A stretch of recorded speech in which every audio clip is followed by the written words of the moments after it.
can't in that way minimize the conditions of women and men and gender nonconforming and trans people in jails and prisons. Lockdown is really, really brutal. It is not exactly what we are experiencing in our various homes. And of course, I should acknowledge that there are unhoused people who are also very hard hit by this pandemic crisis. And let's remember, speaking about the carceral context, in jails and prisons, isolation is the most severe punishment people receive. So you can't ask people behind bars to use the same techniques and strategies we are using in order to guarantee our own health. Social distancing is not possible behind bars. And so we're demanding the release of people in prison. As Critical Resistance has pointed out, abolitionist measures, while often brushed off as drastic by mainstream voices, are now being lifted up as the most effective and practical steps to protect the health of people under the control of the prison industrial complex during the spread of COVID-19. The only solution is decarceration. I do want to talk more about the importance of prison abolition, but before I do that, I'd like to continue the conversation on the meaning of May 1st. I've already mentioned that the US is one of the only countries in the world where May 1st is not celebrated as a holiday. And ironically, as Amalia pointed out in the introduction, the origins of International Workers' Day are to be found here in the United States in connection with the early trade union movement, and specifically, as she pointed out, the case of the Haymarket martyrs in Chicago. The Federation of Organized Trades and Labor Unions decided to establish May 1st, 1886 as the date when the 8-hour day should have been adopted as a standard.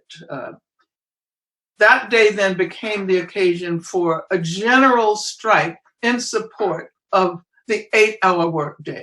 Thousands and thousands of working people demonstrated on that day. A few days later, a rally at Haymarket Square in Chicago took place, and someone threw a homemade bomb into the path of advancing police. As a consequence, 8 radical activists were convicted and sentenced, 7 of them to death, and eventually 4 were hanged. In this context, I want to mention one of the most important figures in that struggle to defend the Haymarket activists, the Haymarket radicals. And her name is Lucy Gonzalez Parsons. She was the wife of Albert Parsons. Lucy Gonzalez Parsons was of indigenous, Mexican, and African descent. She was a central figure in anarchist and communist radical politics until her death in the 1940s. I mentioned the origins of the May 1st International Workers' Day celebration because for many years it was, of course, the labor unions that were the central force celebrated on that day. As you know, we've experienced a major decline in union membership, largely as a consequence of the globalization of capitalism. before the onset of globalization, and we're talking about before the period of the 1980s, 1990s, more than 1/3 of all workers in the US were members of unions. And today, just a little over 10% of workers are union members. And so what we are now witnessing is the rise of non-unionized workers, the rise of activism of workers who want to unionize but are prevented by companies like Amazon and Whole Foods, who have been engaged throughout the entire history of their existence in devastating union busting strategies. And I want to talk about that now. But before we arrive at the current moment, it's important to point out that May 1st was revived during the early part of this century as a day of protest and struggle by undocumented workers.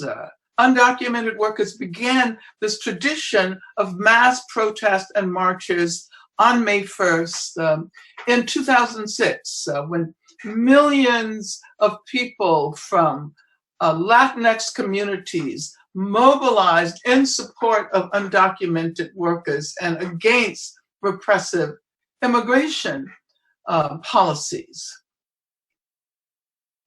The mobilization in support of undocumented workers was designed to point out who the essential workers are in our country.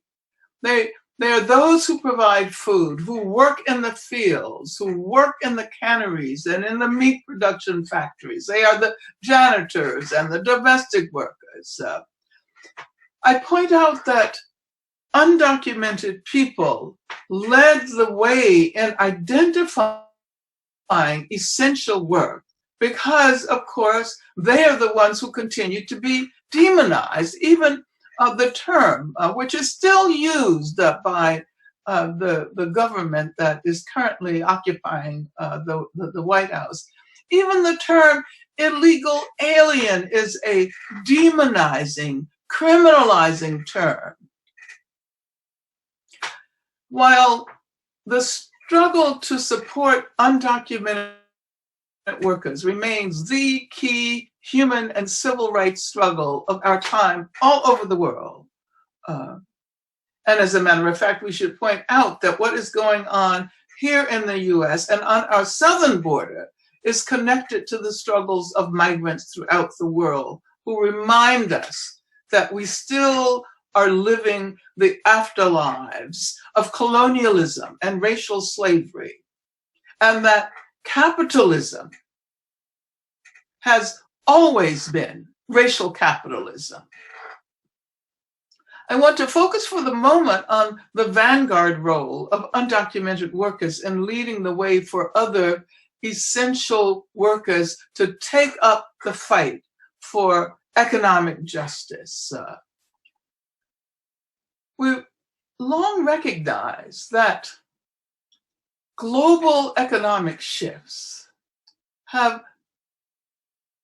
changed the very structure of capitalism.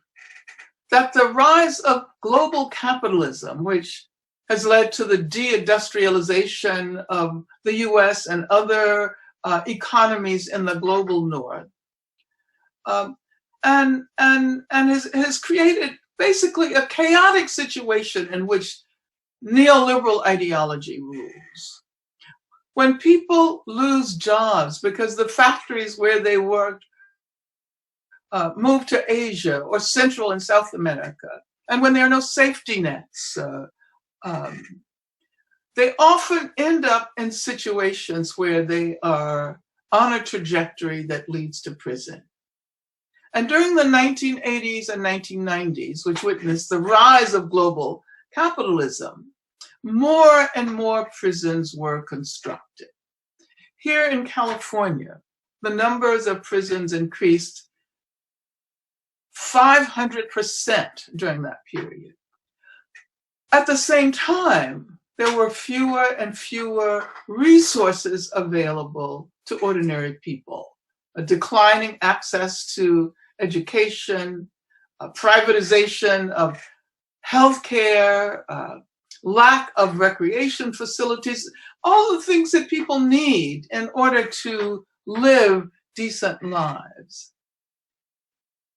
And of course, during this period in which we witnessed the production of a surplus population that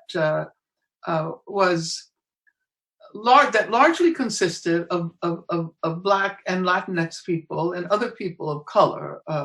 During this period, jails and prisons began to proliferate.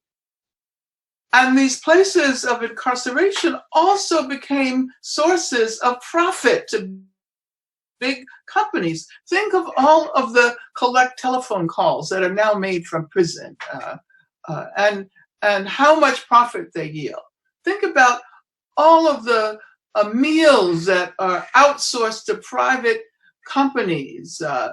Think about the healthcare that has been outsourced to private corporations. Now, at the same time as these developments were unfolding, the migration of companies to other parts of the world, including Central America, began to create chaos, economic chaos, and breeding grounds for violence and gangs and femicide. This is why people want to come to the US. But of course, when they arrive in search of a better life, they are locked up in detention facilities. And incidentally, private detention facilities constitute the most profitable sector of the prison industrial complex. There is, I think, an important insight here. Undocumented workers suffer under the same conditions as Black, Latinx, Indigenous, and poor white prisoners who are suffering under the same conditions as impoverished Black and Latinx communities, where incidentally COVID-19 does more human damage than anywhere else. And also poor white people, too many of whom have been seduced by the demagoguery of the person currently, but hopefully not too much longer, in the president's office. Impoverished white communities, where too many people believe that they are suffering because of undocumented immigrants, because of Muslims, because of Black people. Unfortunately, they do not realize that they should be standing together in unity with those whom they scapegoat. The point I'm trying to make is that undocumented people led the way toward a new era of worker struggles. The struggles of what we now call essential workers who are on the front line during this health crisis. The frontline workers are healthcare workers, food workers, those who work in domestic care, attendant care workers. It is absolutely terrible that we've had to have a global pandemic crisis in order to recognize that those who do the work that renders everything else possible in our societies deserve recognition. Doctors and nurses and grocery store workers and meat factory workers and drivers, etc.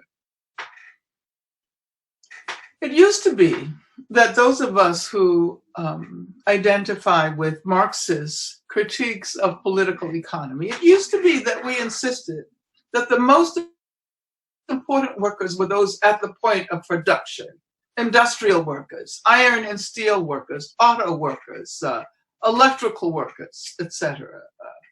And of course, they're still extremely important. But now that most of that work has migrated to other parts of the world, and as a result, we've witnessed a significant decline in union membership. We're now witnessing the rise of those who have always been marginalized, often even by unions themselves. The work of labor unions is to organize the unorganized and to fight for better conditions. As Amalia and I pointed out before, the very first May Day mobilization was in support of the 8-hour workday. That was, of course, back in the 19th century. And I should say parenthetically that it seems that here in the, well, first of all, in the 20th century, we should have further reduced the workday. I think there should have been a struggle for the 6-hour workday, and then the 4-hour workday with no cut in pay. But the big capitalists prevented that and have been engaged in union-busting practices that have resulted in the fact that barely 10% of the workforce is unionized. But workers in companies like Amazon and Target are fighting to unionize. And even when those struggles to unionize are unsuccessful, they are still uniting as workers to stand up to these big giants. Where have all of these changes left us? Well, it used to be that we assumed that workers were men.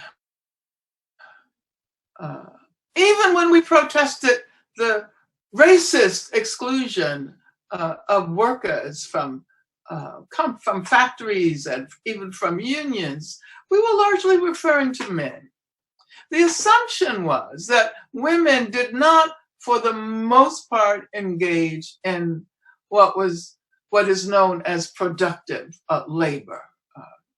And I should say parenthetically, that I want to acknowledge the fact that I'm using categories, men, women, that reflect a historically obsolete gender binary.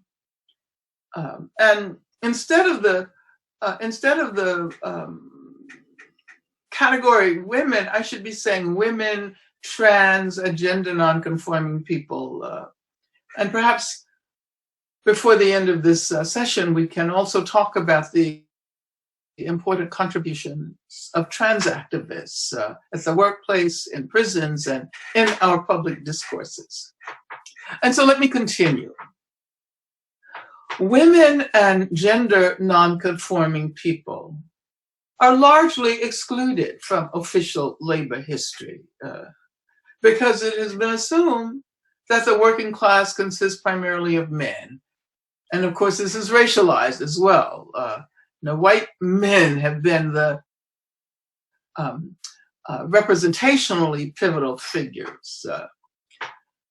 But now, as the global economy shifts, reproductive labor, which has been historically allocated to women, has emerged as key. And now reproductive labor consists primarily in all of the work that is required to get the workers to work, those who are doing the productive work. And it's interesting that during this period, reproductive labor has emerged as pivotal. We see that in this current crisis, we see the people who do the essential work. We see people who do the work of care. And who are we talking about? We're talking largely about women. We're talking about women of color. Who are those who work in the nursing homes as attendant care workers? Who are those who are on the front lines being exposed to COVID-19? Now, of course, capitalism is only concerned with profit. The capitalists really don't care what happens outside of the workplace.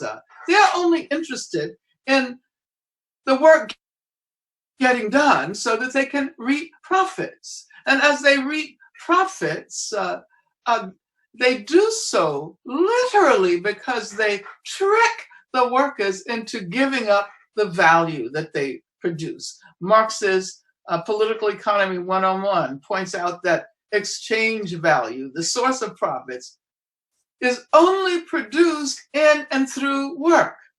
But workers' wages never equal what they actually produce. The capitalists literally steal a portion of what truly belongs to workers.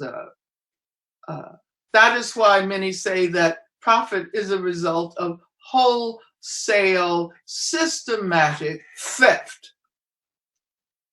How else could a Jeff Bezos become the richest man in the world? He literally steals from the workers at Amazon, Whole Foods, and all of his other companies. These workers are disproportionately people of color. Low-wage workers are always disproportionately people of color. They're disproportionately women of color.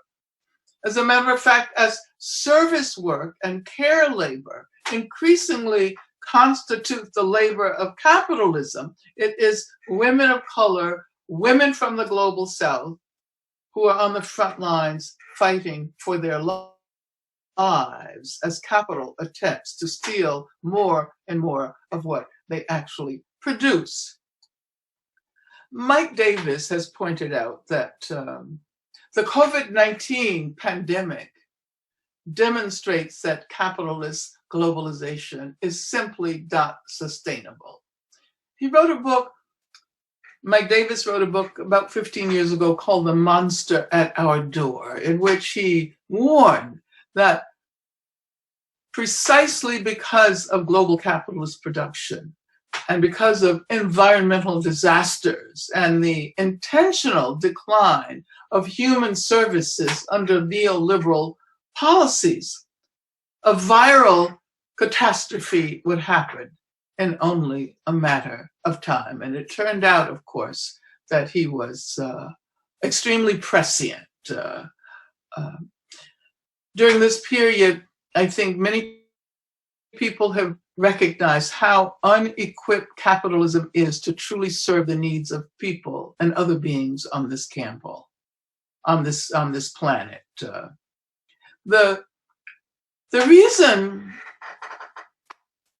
we've seen such a shortage of ICU and hospital beds is that since the privatization movement began in the 1980s, hospitals now operate under the profit mandates of capital, which means that empty beds are not profitable, which means that stockpiles of equipment, from ventilators to masks, are not compatible with the new mode of production, which is called just-in-time production.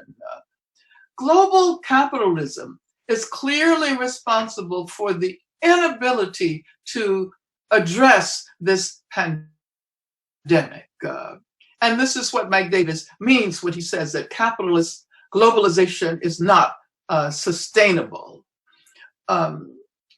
he also points out that the coronavirus crisis, this was the title of an article that you can find online, the coronavirus crisis is a monster fueled by capitalism. And at the same time, of course, global capitalism is responsible for the vast numbers of people in prison and in detention centers, and for the high cost of healthcare and housing and education. And I think that now people are realizing that it did not have to happen this way. That healthcare does not have to be treated as a commodity to be bought and sold. And if there is global capitalism, there should be free global healthcare. And people do not have to be in prison just because there's no place for them in the current economy. This crisis is also revealing the nature of racial capitalism, from the racism directed against Asian Americans following the lead of the current occupant of the White House, to the failure to provide testing kits to hospitals and clinics in Black neighborhoods.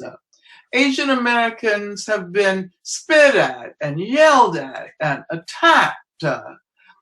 And in Black communities, test kits have been delayed. And we understand that there are disproportionate numbers of people in Black and Latinx communities who suffer severely from the impact of this virus.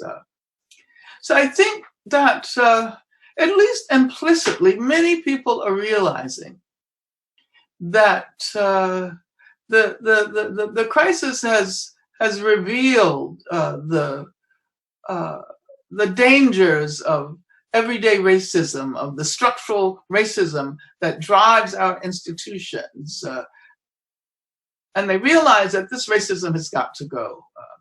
Capitalist companies such as Amazon assume that workers are stupid, that they can be manipulated. In fact, after Amazon fired Chris Smalls, and you probably have been reading about him, for organizing a worker strike, the general counsel of Amazon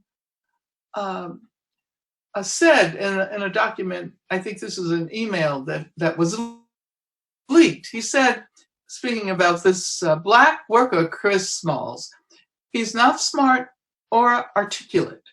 And to the extent the press wants to focus on us versus him, we will be in a much stronger PR position in simply explaining for the umpteenth time how we're trying to protect workers. So let me, as I move toward my conclusion, let me quote some of the words of the man Amazon says is not smart or articulate. We are doing, this is what Chris Small says, we are doing a service for the consumers. But if we're not healthy, we're doing a disservice, meaning we're bringing this virus back to the communities. And he said, don't purchase anything from these types of companies until they protect us. By doing that, you're standing with us, you're standing with your loved ones. These CEOs, these spokespeople for Amazon, are the CEOs of billionaires, executives. They're not in the trenches with us. They are a part of a different type of lifestyle that doesn't relate to us. And we need to understand that if you guys are really standing with us, the only way you can support us at this moment is not to support the companies until they meet our demands. This is the, quote, inarticulate Chris Smalls. But before I actually conclude, I want to return to the situation in the jails and prisons and immigrant detention facilities of this country. People need to be freed. Older people especially need to be freed. Trans prisoners need to be freed. Women prisoners need to be freed. And we have to be careful about limiting our demands to free those who have been convicted of so-called nonviolent crimes. The category nonviolent is an ideological category. Besides, most of the violence in the world has not been punished through the prison system, which only serves to reproduce violence. The most pandemic form of violence in the world is gender and family violence, violence against women, against trans people, against children. When we speak of violence, we need to speak of war and other forms of state violence, police violence, prison violence. Women prisoners, the vast majority of whom have experienced intimate violence, have long pointed out that prison violence does not feel that different from partner violence. And of course, this period of shelter in place has put many people at risk, people who are at home with their abusers 24/7. Now, let us not forget finally that this struggle is global. It is unfolding in South America, in Asia, in Europe, in the Middle East. Pandemics may stop the world's economies, but they cannot prevent us from raising the demand for justice. Justice in Palestine, justice in Kurdistan, justice in Brazil, justice in Venezuela. On this day, 2020, on this day in 2020, May 1st, I want to encourage us to support workers, to support care workers, to support people in prison, to support those who are on the very front lines of this struggle against the global pandemic. But let us also imagine possibilities for the future. Abolition feminism, an approach that encourages us to recognize connections and interrelationalities, an approach that insists that capitalism is racial capitalism, that state violence is not the answer to, but rather an extension of gender violence. And that if we are to be successful in any of our battles for environmental justice, for racial justice, for gender justice, for immigrant justice, for sexual justice, for justice for disabled people, for justice for those who are locked up in the world's prisons, if we are to be successful in these struggles, we have to acknowledge these connections and interrelationalities. Justice for us all. Thank you very much. Thank you so much, Angela. We have so many questions coming in, so we'll do our best to get to as many as we can. Again, just thank you. That was so powerful and got me inspired to find a way forward. One question just started off. Someone is saying, if the labor movement in 1930 looked into the future, it would look bleak. But in that decade, largely with the help of the Communist Party USA, the labor movement transformed the terrain of this country for the benefit of many workers. What obstacles have kept the labor movement from similarly mobilizing as our conditions worsen? What do we need to do to stop this erosion of our rights? Well, just as during the period of crisis in the 1930s, people organized. The Communist Party was in the forefront of that organizing. As a matter of fact, we don't realize that we probably would not have unemployment insurance today if not for those who stood up and fought back. Not only the unions, but the hunger marches that took place all over the country, the unemployed councils that were developed. That the period, which was a devastating crisis, became one of the most important periods of grassroots organizing. And I think that is the message we have to convey today. It does not have to be this way. We can create a better future. Thank you. I really like this question. There's been a couple around terminology and words, since words matter. Somebody is asking, what words do you think are appropriate for people to use regarding stay-at-home orders? They said, I agree that lockdown is not appropriate. Do you also think the phrase frontline can be used for, like, in the non-military personnel? What do you think about that? Any ideas on terminology we could be using? Well, I don't know whether I'm going to propose the vocabularies that we should be using now, but what I do want to say, as the person who asked the question points out, that we should always be critical and self-critical. We should think about the import and impact of our words. I often give the example of the term prison industrial complex, which was not used prior to the period when we began to organize the Conference of Critical Resistance in 1997, 1996, 1997, 1998. And the reason we thought we should introduce this term was because people assumed that if someone was in prison, it was because they had committed a crime. Mm. And therefore, we were ourselves participating in the ideological criminalization that was responsible for such large numbers of people going into prison. So we suggested that instead of thinking about crime and punishment, that instead of assuming that the cause of punishment is crime, we should begin to think about the larger forces in the world that had created conditions that produced trajectories that led people directly to a prison. And we thought that prison industrial complex might help people think a little bit more critically about that. That's just one example. But I'm always catching myself, because I said lockdown as well. We're under lockdown. And as I pointed out in my presentation, I know what it means to be in solitary confinement. And I don't want to underestimate, what it is that people who are behind bars are going through. But I thank the person who asked the question. It's a very, very important question. Thank you. I think you probably saw this. Arundhati Roy said the virus could be a portal for our society. Yes. What could we find on the other side? What can we do to make sure we all leave our baggage behind?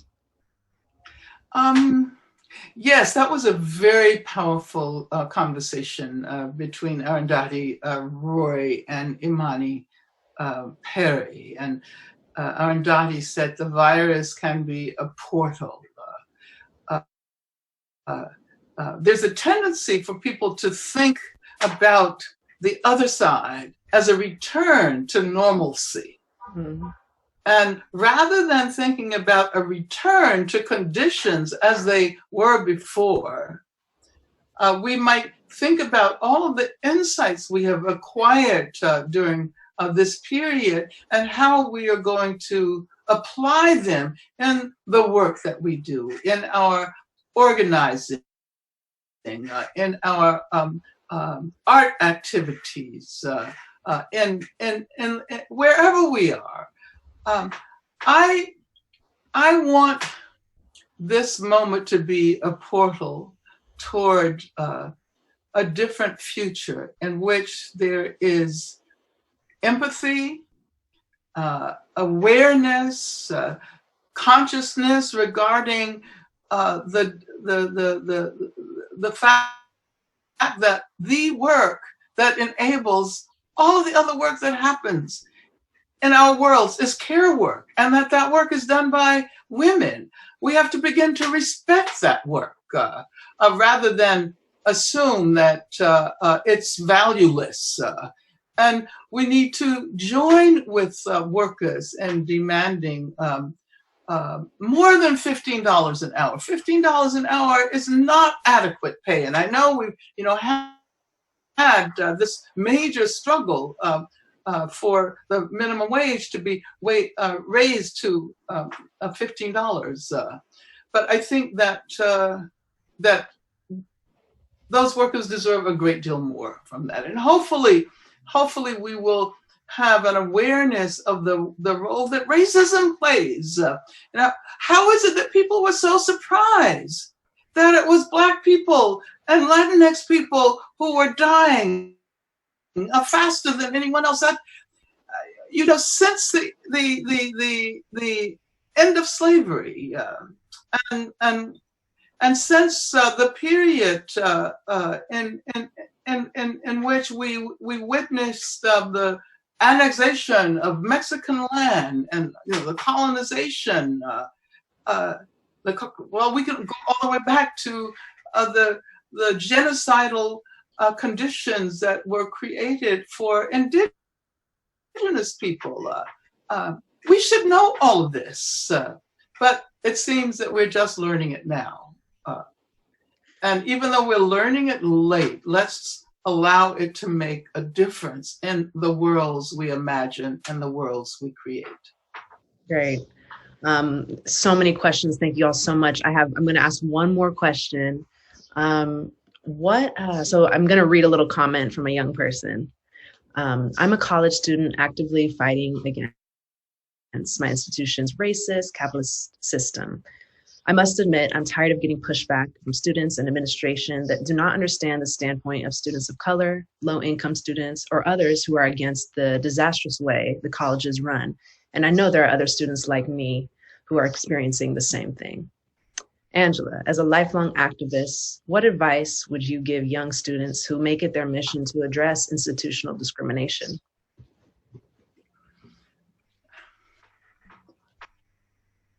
Well, I always said, I'd like to point out that I don't know whether advice is the best thing, and I don't know whether I'm in the best position to give advice. The assumption is often that those who are veterans in the struggle are the ones who should be handing out advice.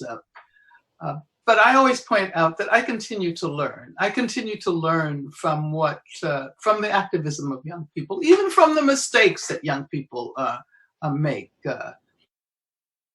And those who are struggling on the campuses, on the college and university campuses, are no doubt aware of the extent to which these institutions have pretended to address issues of race and gender by setting up their, their diversity and inclusion offices.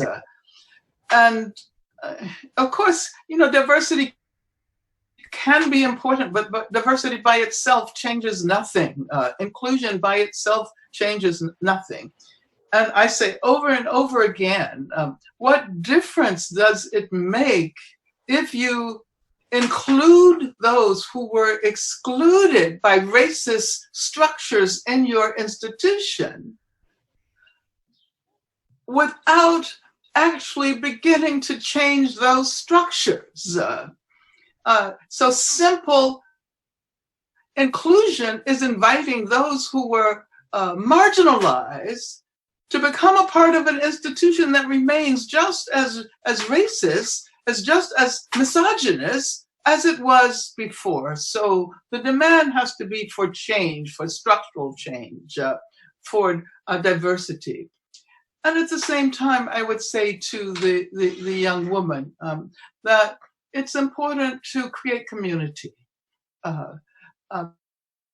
because I know it can be exhausting to have to fight the same battles over and over again. And sometimes you just need to vent. Sometimes you just need to figure out how you can take care of yourself. Sometimes you need to have a community in which you can say, well, I'm really exhausted. I don't think I can do this right now. And you can be assured that someone else is going to take your place and do that work. So if I'm offering advice at all, I would suggest that we counter the neoliberal emphasis on the individual and individualism by building the kinds of communities that make us stronger and more powerful.